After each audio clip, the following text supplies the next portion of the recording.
সবাইকে কিভাবে সেবা যত্ন করতে হয়, সবার মন জুগিয়ে কিভাবে চলতে হয়, প্রতিকূল পরিস্থিতি কিভাবে অনুকূলে করে শ্বশুর বাড়ির সাম্রাজ্ঞী হতে হয়।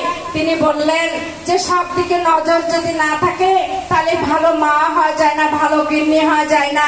এক সময় প্রতিকূল পরিস্থিতি শ্বশুর বাড়িতে থাকতে পারে, কিন্তু তুমি যদি ইষ্টের রঙে রঙিয়ে নিজেকে সেইভাবে যদি সবাইকে সেবা যত্ন ভালোবাসা দিয়ে সবার মন জয় করে তুমি চলতে পারবে, তো তুমি একদিন সংসারে সম্রাজ্ঞী হয়ে উঠবে। তাই শ্রী শ্রী ঠাকুরের কথা বলে শেষ করা যাবে না।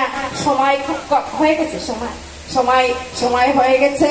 তাই আমি কি বলবো আর, শ্রী শ্রী ঠাকুর এই পূর্ণ ভাদ্র মাসে ধরাধামে অবতীর্ণ হয়েছিলেন আমাদেরকে সেই বাঁচার পথ দেখাতে, বেঁচে থেকে বৃদ্ধির পথে নিয়ে যেতে, মানে সেই মনুষ্যত্বকে জাগিয়ে কিভাবে দেবত্বে উন্নীত হতে হয় একটা মানুষ।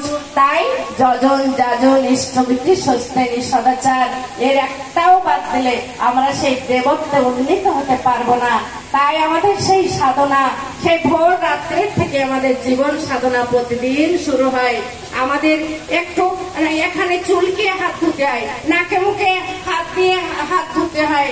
প্রতিটা মুহূর্তে ঠাকুর আমার সঙ্গে আছেন, আমি তাকে আমার সঙ্গে থাকি, তাই আমি বিপদ আমার কম থাকে, আমার রোগ ব্যাধি কম থাকে, আমি সেইভাবে চলি। তাই আমি ভালো থাকি। ভালো কে না থাকতে চায়? সবাই ঠাকুরকে বুকে ধারণ করে তার যে বলাগুলো আছে সেইভাবে আপনারা চলুন। মায়েরা প্রতিটা ঘর পরিবার সেইভাবে সাজিয়ে তুলুন, শ্রী শ্রী বড়মা যেভাবে সাজিয়ে তুলেছিলেন।